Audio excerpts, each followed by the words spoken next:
बलिया इस वक्त की यूपी की राजनीति का हॉट स्पॉट।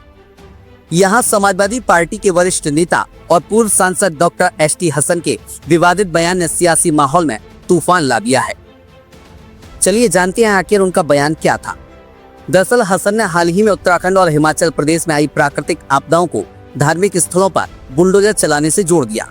उनका आरोप था कि मुस्लिम धार्मिक स्थलों पर बुलडोजर चलाया गया, दूसरे धर्मों का सम्मान नहीं किया गया और नतीजा आपदाएं आई। बस इतना सुनते ही राजनीतिक गलियारों में हड़कंप मच गया। बीजेपी ने इसे वोट बैंक की राजनीति कहा। कांग्रेस सांसद इमरान मसूद ने तो हसन को मानसिक रूप से बीमार तक बता दिया। मुस्लिम धार्मिक गुरु और दूसरे समुदायों के नेता भी इस बयान से भड़क गए। मामला यहीं नहीं रुका। सपा सांसद सनातन पांडे मैदान में उतरे और अपने अंदाज में बचाव किया।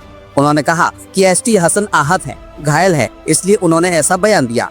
ये उनके मन की पीड़ा है। लेकिन पांडे यहीं नहीं रुके। उन्होंने बलिया में NH 31 पर बिना मंत्री की जानकारी के पुल उद्घाटन मामले में यूपी मंत्री दयाशंकर सिंह का समर्थन कर दिया और बसपा विधायक उमाशंकर सिंह को ठेकेदार कह डाला। जब कोई आहत होता है, कोई घायल होता है, तो उसके मन की शांति के लिए कुछ कहता भी है। समझ रहे हैं? ये हमारा हिंदुस्तान जो है आज से नहीं है, आर्यों का देश है। यहाँ कभी बांटा नहीं गया किसी को।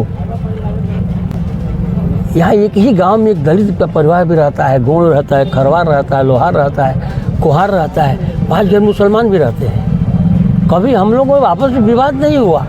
मंत्री होता है।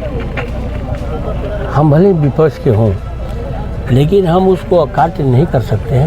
मंत्री है और जो भी कार्य हो जिसका उद्घाटन होता है, अगर क्षेत्रीय मंत्री होता है तो उसका बोर्ड लगता है। दूसरे जो आरोप प्रत्यारोप की बात कर रहे हैं, जहाँ तक आपने कहा, मुझे वो भी दिन याद है, उमाशंकर सिंह की सदस्यता मैंने ही समाप्त कराया था। एक विधायक ठेकेदारी नहीं कर सकता है। उसमें प्रूफ आया और लोकायुक्त से लेकर के चुनाव आयोग तक।